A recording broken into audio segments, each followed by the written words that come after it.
It's a Friday edition here on Zero Blog 30. And today we have 3 rounds of the magazine.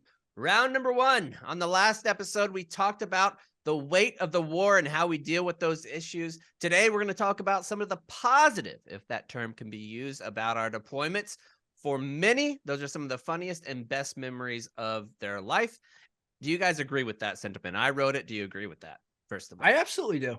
I wouldn't say funniest or best. I'd say it's definitely, I hear the song Glory Days start playing perhaps when you're older and looking through rose-colored glasses. But I do think some of the funniest shit ever, because everything's heightened. So the sad things are heightened, but also the funny shit's heightened too. And it's like the slumber party effect, where at like 1 o'clock in the morning, everything's hilarious because you're a little bit sleep deprived and delusional. I feel like that's it. You have that for essentially 7 or 8 months. Smoke pit gets real silly at 1 a.m. It really does. Round number 2, the Congressional Budget Office is exploring a, quote, means test, which means how much money you make to offset VA disability ratings and payments for 19 million veterans. That's a lot. Round number 3, 22 years ago, a pregnant 19-year-old soldier was murdered in her barracks room in Germany, and the case went cold. 2 decades later, someone has finally been charged. That story is insane, right, Kate? Yeah. 2 decades later and 2 decades of her parents never giving up and constantly railing for something. I kind of loosely been following this case because it picked up on TikTok and they finally caught the guy who they think did it. So, and imagine being those parents, man, like being a dad that's only 1 year older than my kid.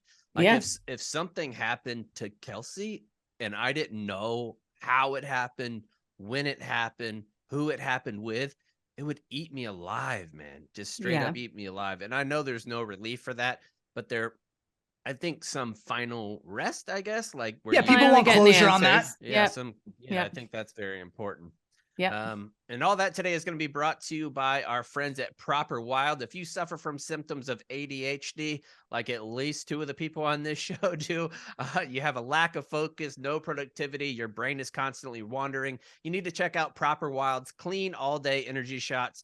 Proper Wild uses organic caffeine stacked with theine, I think that's how you say it, which has clinically been shown to boost your energy, focus, productivity without the jitters or crash. No preservatives, no artificial sweeteners, no horrible chemicals, just a natural tasting energy shot with clean ingredients that work. I've been shocked at how well it's worked for me.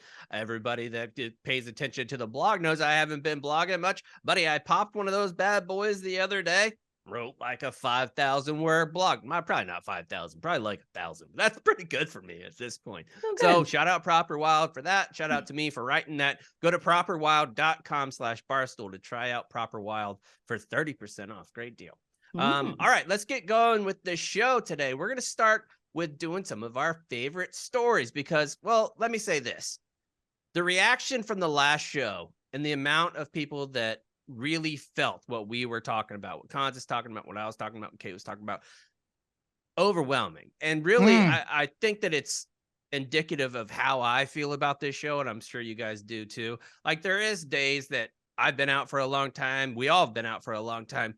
We're like, can we just take a break from military life and culture? But it's those moments that really make me love this show and our listeners, when they have the same type of stories, the same type of sentiment. I just fucking love that. And you're like, wait, I'm not alone. I'm not crazy. Oh my God. More than just Chaps and Cons feel the way I feel. There's like a whole ton of people out there who this resonated with, which means I'm not alone. People messaged me and they're like, that made me feel, I'm like, you messaging me makes me feel better. That selfishly. So thank you to everybody who listened and reached out. I'm not going to cry today. That's number 1, because that was a lot. We're just getting started. Maybe I might be pretty mean at some point. Number 2, I think I told you guys this, but I'll tell everybody. Going into that episode, I didn't anticipate any of that. We're like, we're going to talk about like, the 20th anniversary of the invasion of Iraq. I was like, all right, okay. I hadn't really prepared anything. I didn't know what direction we were going to take. And then all of a sudden, you heard what happened and the floodgates kind of opened up. So that was cathartic for me. Thank you to everybody who reached out. I mean, the amount of DMs, that the public reaction and feedback was amazing. It really does make us feel good. Not that we, do this or say anything to feel good, but I disagree. Nice. I do big time. I need to be gassed up. Okay. Well, sometimes I'll share difficult parenting stuff just because I know I hope, and then I'm usually right. I get a million other parents be like, amen. I'm like, oh, thank God. Okay, it's not just me. Phew. Like it's a similar vein. So yeah. And grateful having that listeners. Good cathartic cry every now and then it's a good. lovely thing that you need to do. Just sit back and have a little bit of crying. But we're not going to do that right now. We're going to talk about some of our favorite moments. Kate, we're going to start with you. Favorite moments on deployment? Yeah.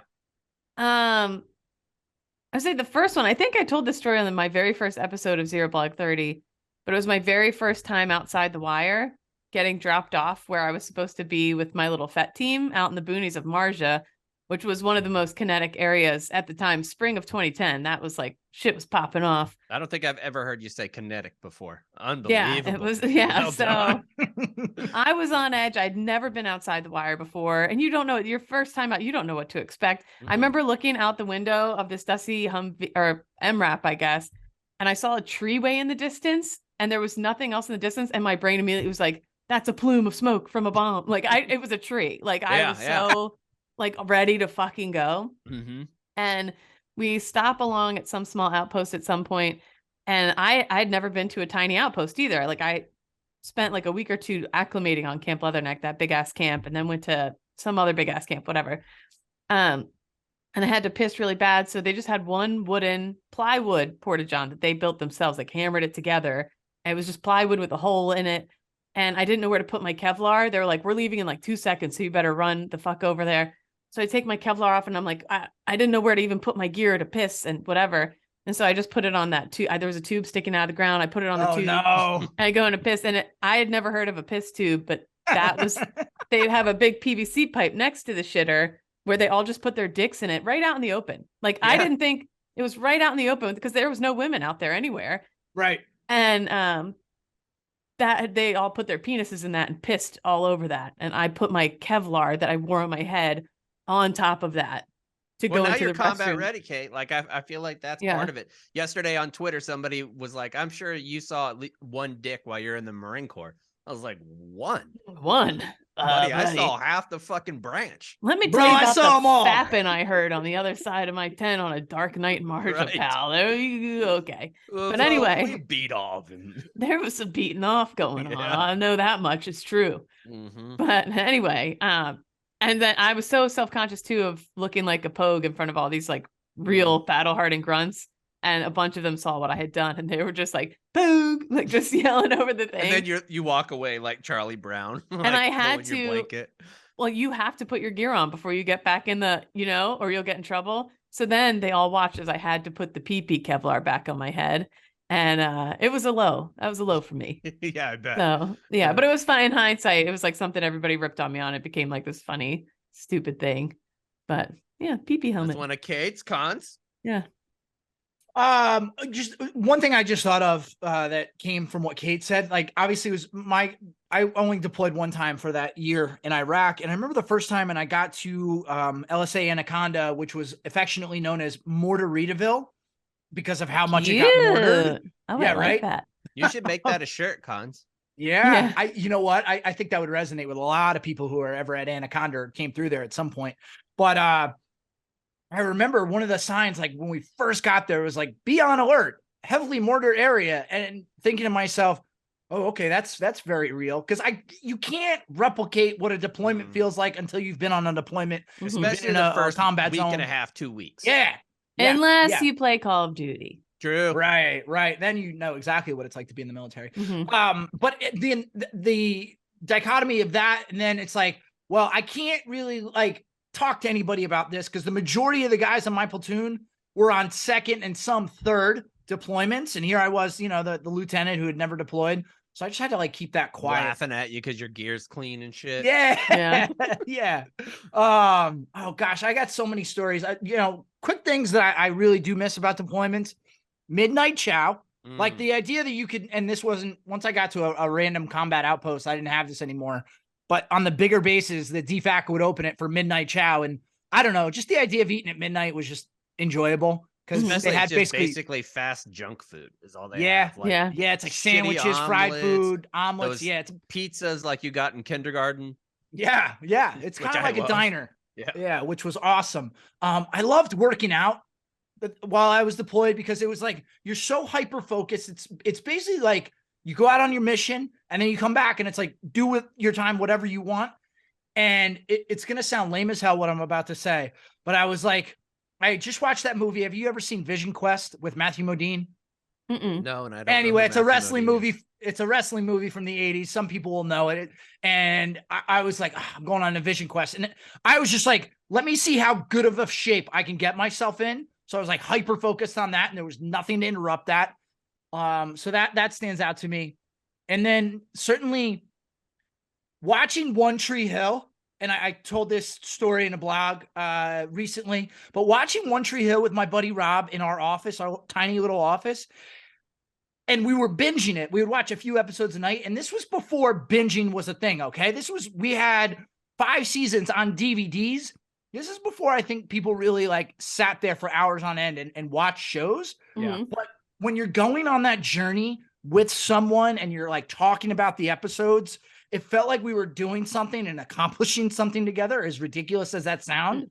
And I told the story about, how it saved my life the one time when I was able to avoid an IED because Rob wasn't ready and he wasn't back at the base to watch One Tree Hill. So I took a different route back. But those are some things that stick out to me. Yeah, I agree with the movies or like pop culture shit being so important. Like even with recon dudes, when we would take like a house and we would be there for 7 to 10 days, we would have in one of our bags, somebody would bring out all the different People magazines or Us magazines, Us Weekly. And we would be, it's dudes in full battle rattle who had just been in like a gunfight. They're like, I can't believe Tom would leave Katie. Siri by herself. My goodness gracious. And like those types of conversations in that scenario, that situation could never ever be replicated anywhere else. And like, nothing beat a rumor when a rumor would come through that a celebrity had died. Ooh, the camp would be buzzing. Or if somebody about Angelina Jolie. If somebody was fucking too, that was huge. Huge news. Fucking rumor. I mean, I guess that's pretty common though across the board. No matter where you're at, people fucking in the military, that'll get gets the tea. It's the buzz going. Mine, I love. My favorite story I think ever is I had just came back. We had done like a pretty tough mission, and I was maybe as tired as I've ever been in my entire life. Like coming back, Psycho was worked to the bone. Like the dude was basically like low crawling back into his kennel. He was so tired. And whenever we got back, laundry day was like Sunday. So I don't know about you guys, and I wanted to caveat off of this.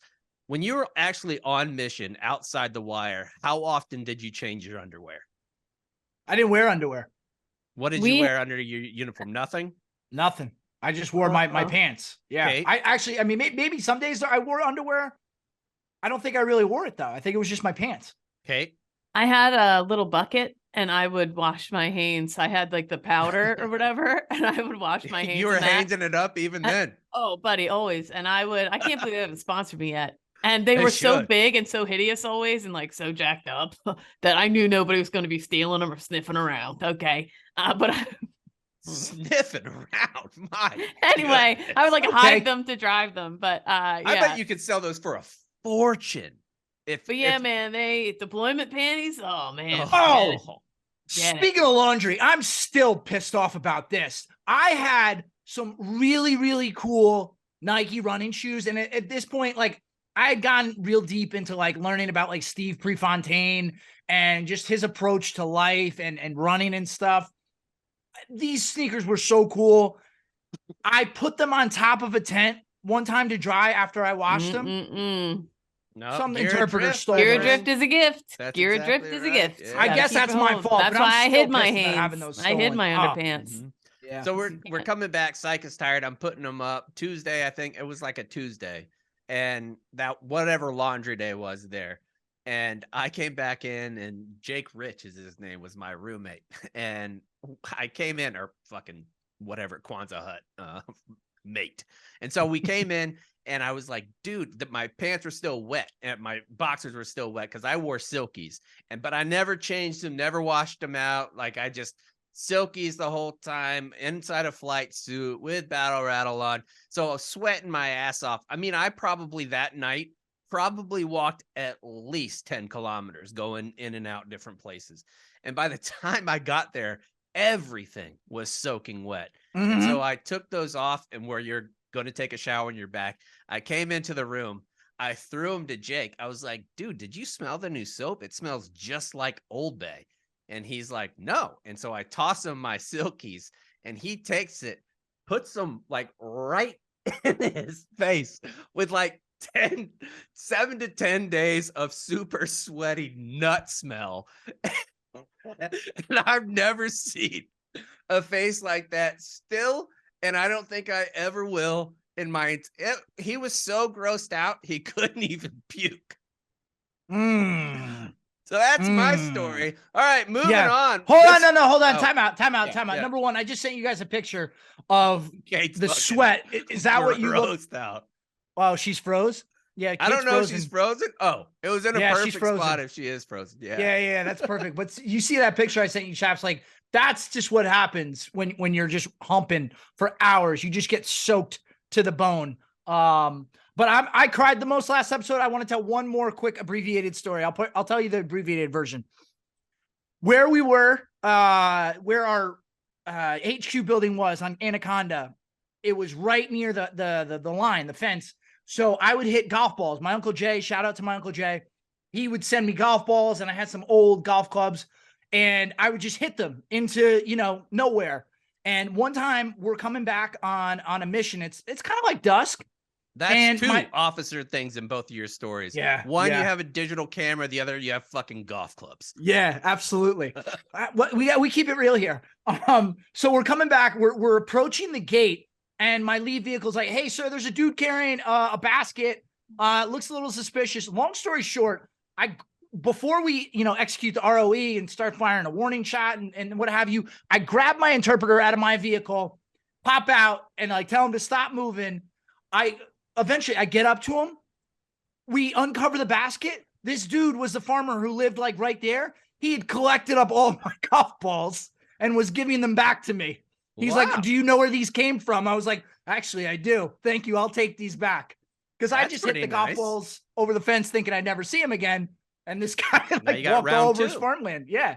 I'm surprised you didn't cut or have somebody cut the cloth around the HESCO barriers. Yeah. And put that up as like a little net to keep it in there. You could have done a lot of different things. Yeah, well, I didn't think that far ahead. I didn't have you there to think that next step ahead for me to keep the balls. That's why you have me in your life now. That's right. That's right. All right. So Connor last night posted this meme on Twitter and on Instagram.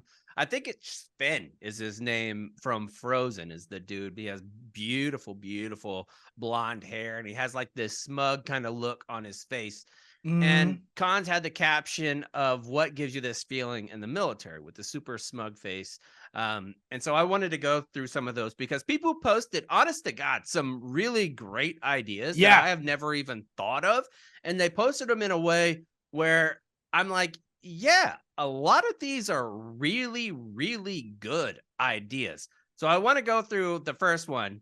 And this one comes from Taco Y3S, and he says PT scores should be part of promotion boards in the Air Force. First of all, I had no idea that they weren't. Yeah, why aren't they?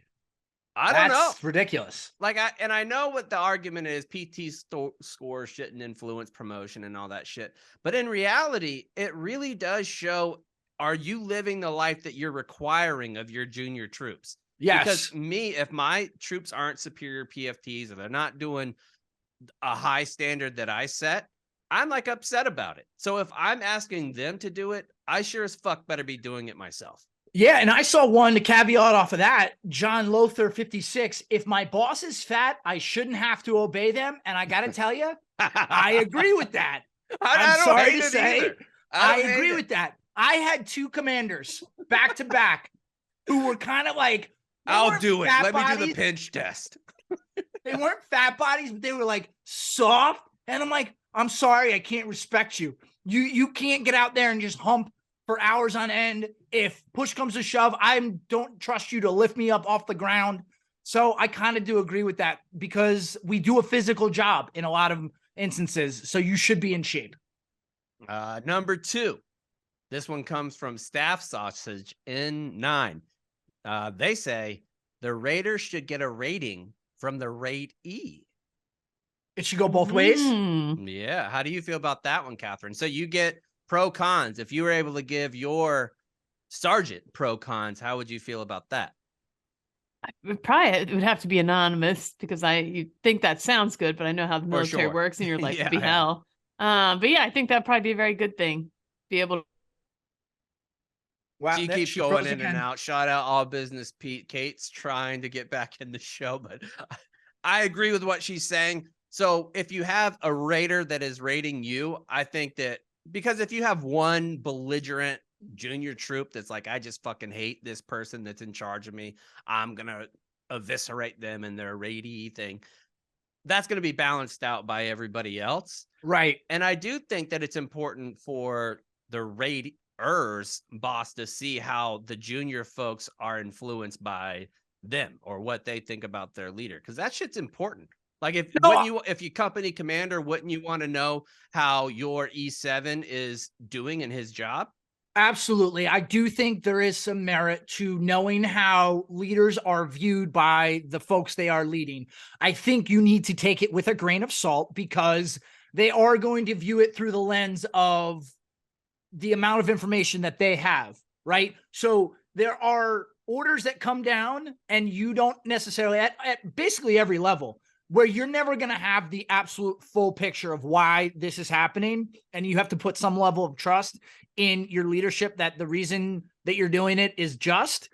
But I do agree that if somebody is a crummy leader, it would probably balance out, and you would see a lot of the same feedback. Of course, you're going to get the one troop soldier, whatever, who probably doesn't like that NCO or officer, who might say some disparaging comments. And but the way that I think the way that junior troops would do that, the personal vendetta would be so clear and obvious, like from whoever's writing it to whoever's reading it. You'd be able to see that. I mean, because you could see that from a raider or a raidee, like if they just genuinely don't like that troop. Right. It's not just because you have the responsibility of rating someone else doesn't automatically. You could be 23, 24, and you just fucking hate that person. Right. And it comes out in the OER or the NCOER. So I do think it goes both ways. And Kate, we're not dominating the conversation from Kate. She's just not in here right now. She just keeps getting kicked on. Yeah. We just got to keep pushing through. Kate will improvise, adapt, and overcome, and get back whenever she can. Another one I wanted to talk about, cons.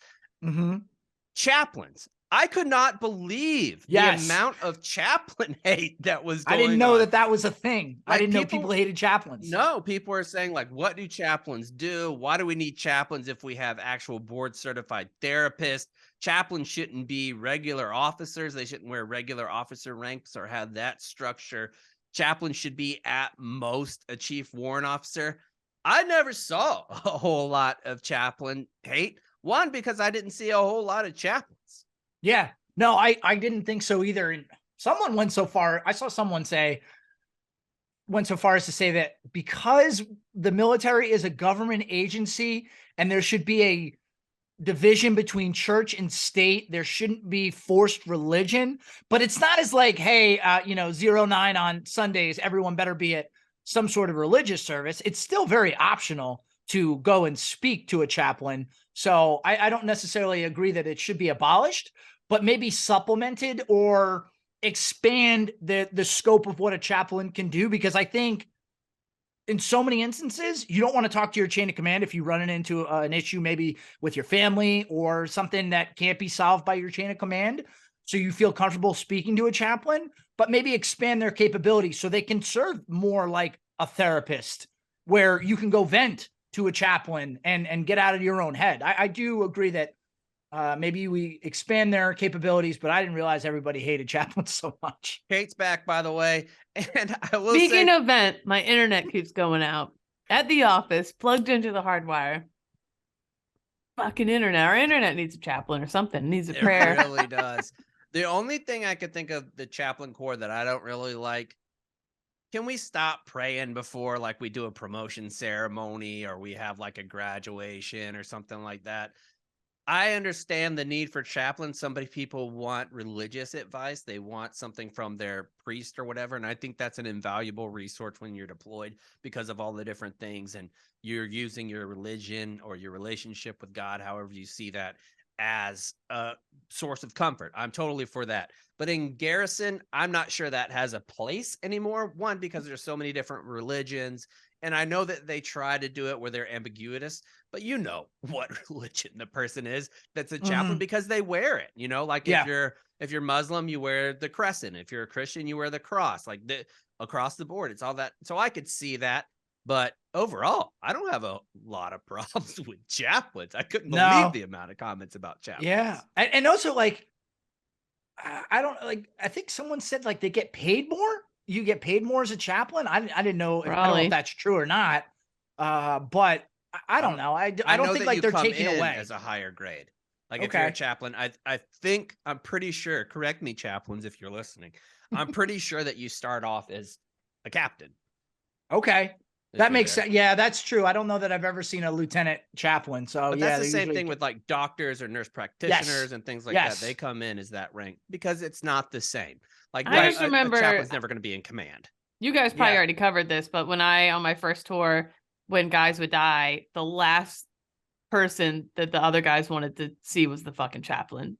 They're like, now we have to go and listen to this motherfucker. We just want to be together. We don't want to like, that was like usually the last thing they wanted. And I don't know. Yeah. And I saw that too. That makes sense. Like you want to be with people that they're and sort of commiserate in a way for sure. Yeah. All right, let's move on to round number 2. And I want to preface this story by I saw so many people in military Twitter, on Instagram talking about this story.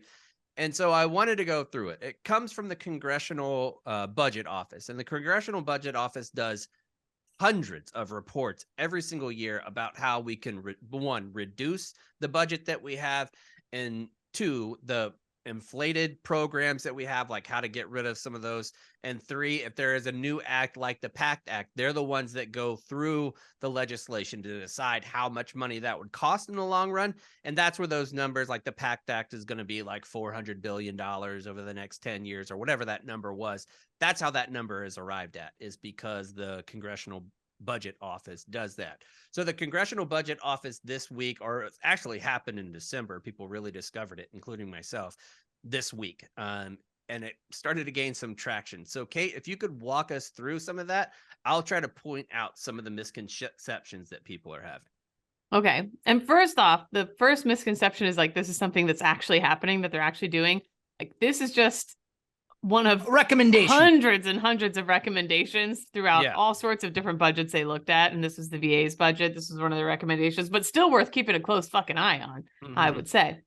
So they want to basically means test disabled veterans. And a means test is basically an audit to determine if a person is eligible to receive some sort of benefit or payment. And this one would look at how much money a disabled veteran's household pulls in each year. And if they make too much money, you don't get your disability payments anymore. Essentially is the Barney style version of what they're suggesting. So per their report, in 2021, 5.2 million vets were getting disability compensation. It's tax-free, indexed to inflation, and with some exceptions, it hits a veteran's bank account every month the rest of their entire lives. It's like this guaranteed money coming in, this guaranteed rate. And it can you can get from 0% rating to 100%. Say you're 10% disabled, maybe you're getting $150 a month. You're 100% disabled, it can be as much as $3,300 per month. And this differs from, say, I'm a civilian who gets disabled somehow and I can no longer work. If I work and they find out I'm making a bunch of money, I lose my payments. Like, I don't get that disability payment anymore, my Social Security disability payments. If you're a veteran, you can work anywhere, have any kind of job you want. And like me, and you still get the amount that you're due. You still get that percent rating, no matter what you do for a living, no matter what you're up to. VA disability compensation has increased substantially and faster than inflation in the last few years. The VA paid out about, in 2021, $110 billion in disability benefits, 4 times the amount that they paid in 2000, even though the number of veterans decreased by more than 30%.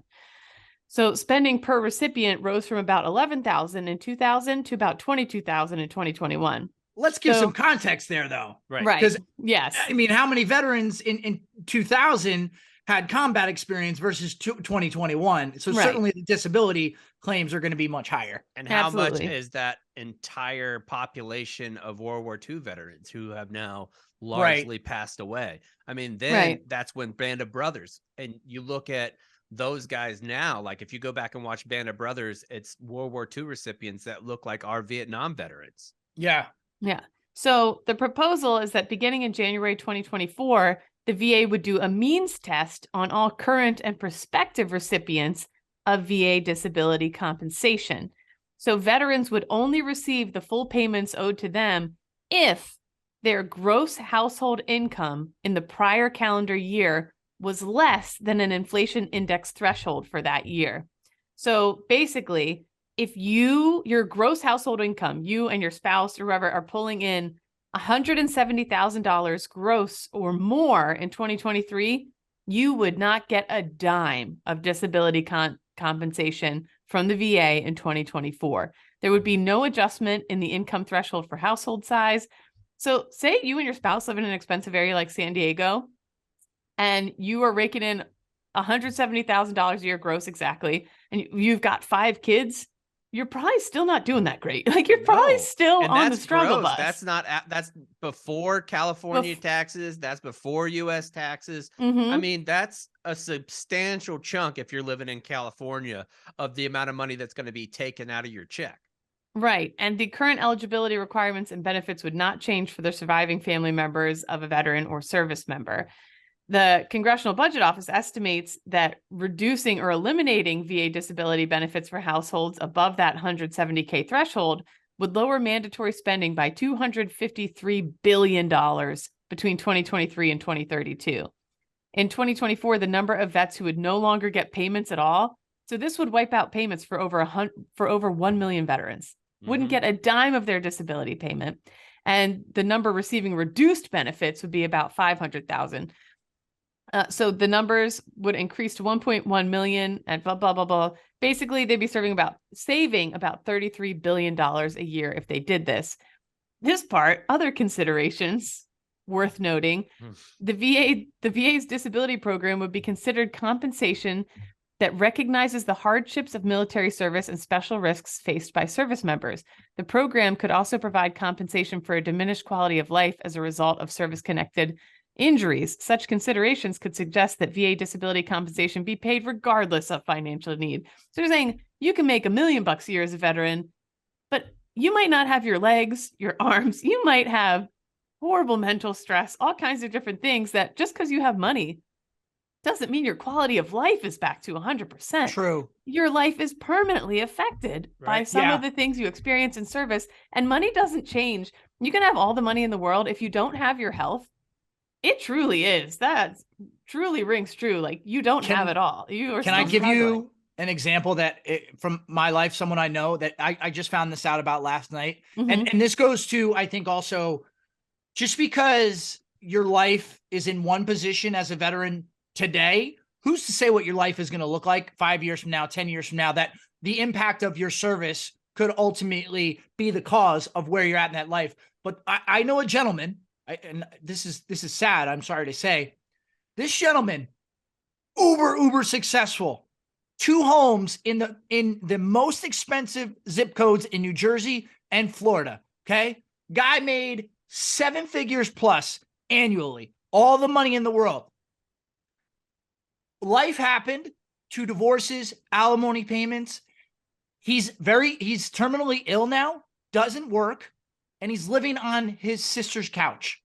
And that's all over the course of like 5 years. So I say all that to say that like your circumstances can change. So you might look at a veteran like, oh, well, you don't need this disability. Like you and your spouse together make $200K. Well, who's to say what your life is going to look like in 5 years? So I don't there's think so many different that. factors. And two, think of what if then I go below the following year, $170,000 and above, so and now, below. It's so much paperwork and so much extra work and so much like whatever. The administrative costs would be unbelievable. Unbelievable. And not just that, but people who have this like myself, when I'm going to Chicago to buy a new house, I'm counting my VA money that I'm supposed to get for the remainder of my natural life in that budget of where I'm going to buy a house. Yeah. So you have millions of veterans that have bought houses that might have their money reduced. The amount of foreclosures that the VA would see if that happened would be unbelievable. Like, those costs would be far outweigh this. And first of all, another thing, $234 billion, that's one package to Ukraine. Like, to act like $240 billion over the course of 5-6 years is a lot of money. Buy a few less F-35s. And ultimately, it comes down to this too. Don't send us to war if you're not willing to pay what you promised us in the end. Just don't do it then. There was obviously, this has been going viral all over the internet now amongst the veteran community. Here are some of the comments from that. This is bullshit, period. But the fact that they're using gross income versus net income is ridiculous. Solid agree there. Because in some places that takes your income from like 170,000 to like 100,000. Really is, and then you're losing your. Someone else said, so under this option, let's say you were wounded and lost both of your legs and an eye, you get disability, then you get a really good job. So the VA's off the hook. And you still don't have a fucking eye or leg. Right. Yes. Meanwhile, you're still crippled for life. This person, Rebecca Sanderlin, said so many couples would get divorced just to lower the household income. Yeah. She's probably right. Ton of couples. I mean, if you're getting married to increase, you'll definitely get divorced to increase. Yeah.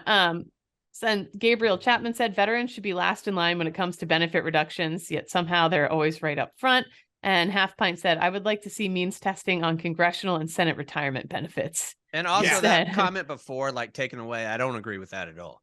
I think it's far more likely that there is going to be increases in benefits for the 20-year veterans here than taken away. I mean, just look at the PACT Act, like passing the PACT Act, doing that with essentially the same Senate and a little bit different House, but still a House that would pass the PACT Act even now. If you have both of those chambers and the executive that signed the PACT Act, there is absolutely no chance in hell that any legislator in America, except for like maybe 3 or 4, like Massey, that weirdo from Kentucky, like there's going to be like 4 or 5 Congress people at the most that would put their name on it. Imagine going back to your district if you're a congressperson and say, yeah, I put my name on that to make 100% disabled veterans get less money for what they went through. And again, none of this is actual legislation. No, it's just part of their report. It's kind of like what they have to do.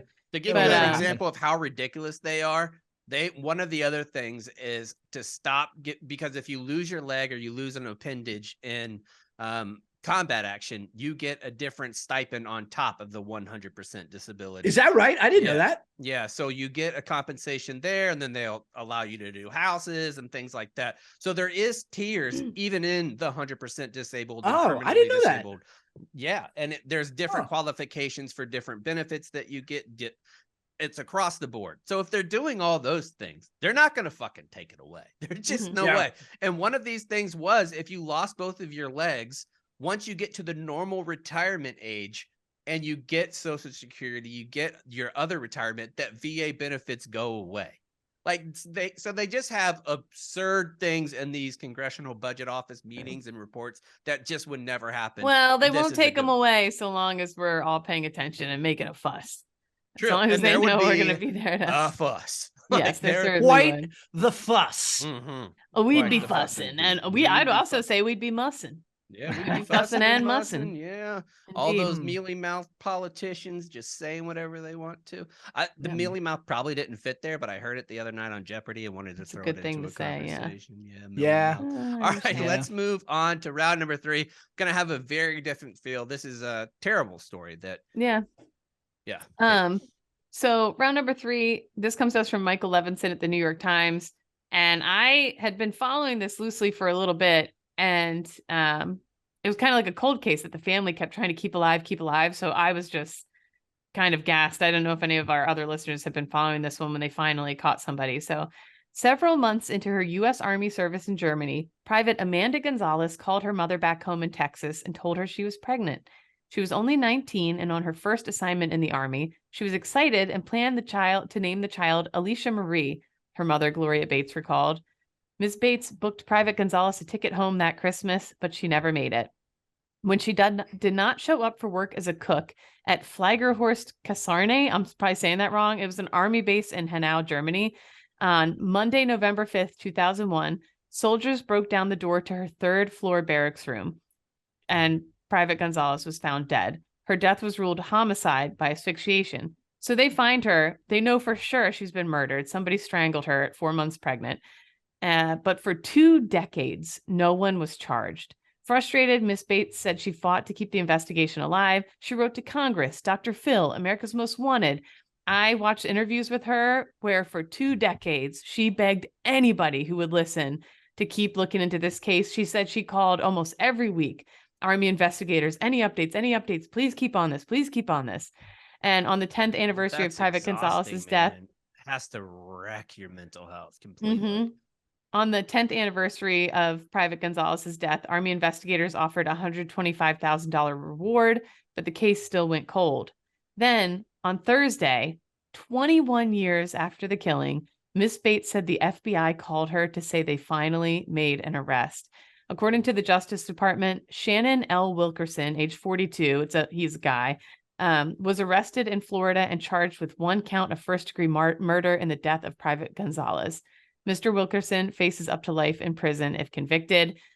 He had been serving in the military when Gonzalez was killed and later discharged from the Army. Ms. Bates said investigators told her they had been examining DNA evidence in the case, though she wasn't sure exactly what linked him to the crime yet. I'm interested to see when it comes out what exactly linked it, but it sounds like something DNA involved.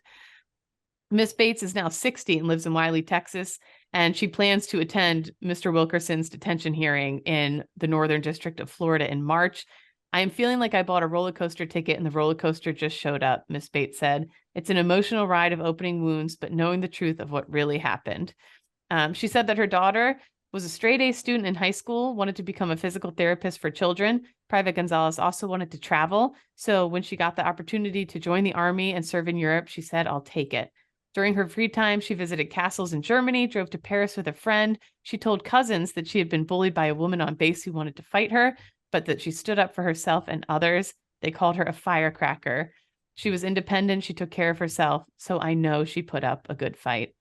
So I don't know. I wanted to close that. I didn't know if anybody else had been following that case, but I'm so relieved they caught this guy. And there's so many cases, if you look across the military, that, again, we see how the cases get bungled and how they get held up and how it takes a long time sometimes for justice, if any. So I was just relieved to see that. Especially from that long ago, like preserving the DNA and doing all that stuff correctly is pretty remarkable. Good job for the Army shout out CID to whoever figured it out. Yeah, Army CID and that database. It must just be 20 years ago, and they find a match. But good, man. Imagine Private Amanda Gonzalez just wanted to 20 years doing that and just walking around life like nothing happened. Yeah. Crazy. Wild. All right, let's move on to some save rounds and alibis. Cons, we will start with you today. Yeah. We're getting yelled at a lot at home. It happens because every time, seemingly the last, week, 10 days, 2 weeks, whatever, my wife opens the cabinet.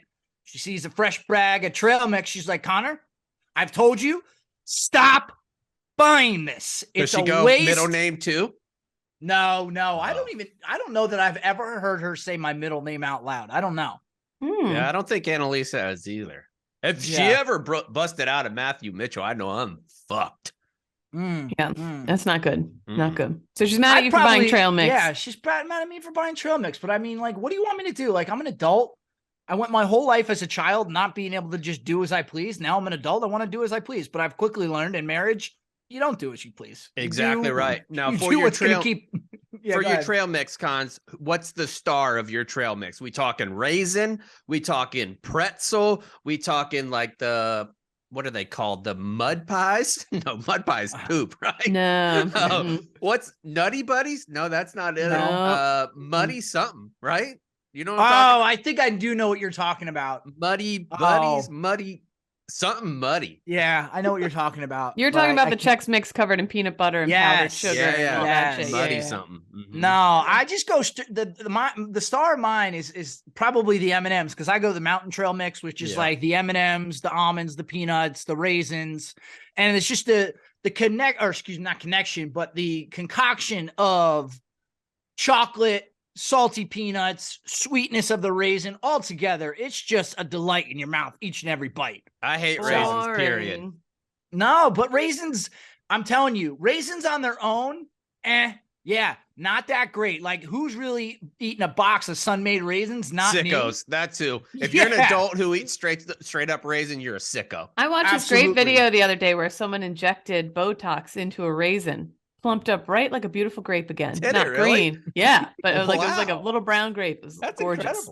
Incredible. That's great for the old Botox industry, I guess. But you put raisins in cereal, you put raisins in trail mix. I think the chewiness of it and the sweetness of it just really adds a little je ne sais quoi to what you're eating, what's going on in your mouth, and it really counters the saltiness of the peanut very well. Okay, rate raisins 1 through 10. What do you got? -8. Yeah, I'm going to say the same thing. In something, I can kind of tolerate it a little bit, like more so. But even if I got the trail mix that Cons does, at the end of the bag, it's probably going to be like 40% raisins. Yeah. Good. You know what? You're the sort of person I don't like either. The person who picks out the stuff. Anybody who picks out the stuff they like and then they don't eat the stuff they don't like, so eventually you just get a bag like peanuts. Essentially, that's exactly what I do. Yeah, no, you two are children or whatever that bag. I pick the M&Ms out of trail mix and throw the rest away. No, you two are the worst. Yeah, Kate is a big chocolate head. Do you still, Kate? Do you still have those nights where you'll just shovel chocolate chips into your mouth? I probably eat a large bag of semi-sweet chocolate chips a week. I probably go through a bag a week. I'm not kidding. That's a good way to buy chocolate if you're a big chocolate head, because it's just straight up chocolate for like $3 for the bag, and it's way more than a Nestle. I know. Growing up, my mom would always go to make cookies, and she'd be like, "Where's the chocolate chips? God damn it!" She wouldn't especially say, if they're the mini ones, right? The mini ones. They melt so quick, buddy. They melt quick. Yeah. Anyway. Yeah. Reminds me though. So I was earlier this week. I went into the Nets game there at the Barclays Center in Brooklyn. I went into the Crown Club, which is like the, basically it's the officers club, a higher level of officers club, basically. But they had an entire room that you could walk in, and it was just wall to wall candy, and you could take it into the game with you. It was unbelievable. So nice. Yes. Anything else, Cons? No, that's it for now. Catherine? I got nothing this week. That's it for me. All right. Mine is, I wish I was a coin guy. I thought about it last night because I was cleaning out my bag finally from whenever I came back from DC, like putting it up in the top of my closet and all that shit. And I was going through little things, and I found the Sergeant Major of the Marine Corps coin. I've gotten so many coins from so many cool people over the years. And when I was in and when I was freshly out, I was like, these are for losers, man. Like, if you're collecting coins, you're a loser. And then when I was in the Sergeant Major's house, and he's got like a fucking pirate's chest full of them. And I wish I would have kept some, because I would have some pretty cool. These are fucking cool, yeah. Right, like Seth Moulton's desk and Congress that was fucking cool amazing. It was a coffee table that was just all of the coins on the top with a glass on top. And you know what? With each coin comes a story. Like, where did you get that one? Well, as a matter of fact, I was in Sergeant Major of the Marine Corps' house, and we had a conversation. Exactly right, Connor. I wish I had done the same thing. I wish I displayed them. Everything in life that I thought I was too cool for, or I was like, oh, whatever, I have come to regret. Like, I was like, oh, not wearing sunscreen. Right. Like when everyone was getting their senior photos taken, and I was too cool to get senior photos taken. That was my peak. I missed. I didn't get photos of the only time in my life I looked good, and I regret that. There's so many different things that I, in hindsight, was like too cool. That's a great point. All the stuff. If you're listening and you're younger and you think it's corny, just do it. Just do it, man. I wish your older self will like you for it. You know what sentiment I see a lot? I don't know if it's the same now, but when I was in, if you had your camera out, because remember, you weren't taking a lot of pictures of your phone. If you took a lot of pictures, you were like a fucking pogue-ass loser. Yeah. And I see the sentiment now a lot. where veterans, especially like infantry guys, especially, I feel like it was really dorky for them to take photos of anything they did. And now they're writing like, damn, I wish I took more photos. Or they're giving advice to the younger troops being like, take the photos. I wish I had more photos of me and my buddies, because you never know what's going to happen. I don't think we have to do with the younger generation. Those motherfuckers, they document everything. But in our era, you were like sneak photos of you and your buddies, because that was like a loser thing to do. And especially in hindsight, if you were posing like with your weapon or something. Like, look at this fucking loser. But then life goes on and shit happens. You're like, damn, I wish I had that photo of me and that one buddy I was really close. Like, you wish you had that shit. So take the photos, collect the coins, be a nerd. Yeah, I will say, old dork. Through college, and then especially after college, I always was the guy who had a digital camera with me. It was like, if I'd go to a big event like a wedding or something, I always made sure my camera was charged. When I was deployed, I always brought my camera out on missions. And I'll be honest, probably some missions where I shouldn't have been focused on taking pictures, still took some pictures. And now I look back and they're all sitting on a freaking hard drive. I really need to print some of them out. Officer shit I've ever heard. Everybody else is fucking doing, and Cons is like, oh, let me take a picture of everybody doing their jobs. This is wonderful. Yeah. But I got great pictures now that, people can look at somewhere down the line. Maybe, I don't know. Yeah. I think, let me ask where you guys feel about this, because we're talking about things from the past. I wish when I was in peak shape, I would have taken a lot more nudes and kept them. Oh yeah. Oh man. Like, I tell you, I'd have a folder now. Like, I'm like in good shape. I'm ripped. My penis is looking good. Now I'm fucking sloppy. I got a shitty dick. The whole thing sucks. If I would have known what childbirth would do to my asshole, I would have taken a few of that thing. Beforehand. Look at these spokes mama used to have. You could have put it in Times Square. I would have been okay. I would have survived. You put my asshole now in Times Square, I can't show my face for a week. I think one of my favorite Kate moments from quarantine was whenever you signed on and you're like, guys, just did a nipple slip on Instagram. Yeah, that's right. I did a nip slip on Instagram. Yeah, I would have taken a lot more news. I wish I was always the type too who never wore a bikini and stuff like that. And I look back at my Marine Corps body, especially when we were doing like 2-a-days every day for 3 years. I had the Madonna arms with the definition. I had a little bit of abs. I could do, and I look back and I'm like, you thought you couldn't wear a bikini, you dumb bitch. Imagine when you're doing stuff on Twitter now and the haters are going nuts. You just change your Abby to Kate looking hot. And I can't do it because I didn't take the pictures, man. Same. I'd put my nude out there right now. Like if I took the pictures. I got pictures of me with no He's shirt got on. Nudes for days. No, not nudes, not nudes. But definitely like without a shirt on. And it's funny because like there were times, especially college and right after college, it's like, you don't really look that great without a shirt on, dude. And I look back, I would trade for that body in a heartbeat. Cons, do a TikTok about that. Use your your hot photo behind you on the green screen. Be like, look how hot I used to be. This is incredible. What happened? Yeah. Oh, terrible. All right. Well, that's it. I guess we'll sound the retreat. See ya. Anyways, we're ugly now. Bye.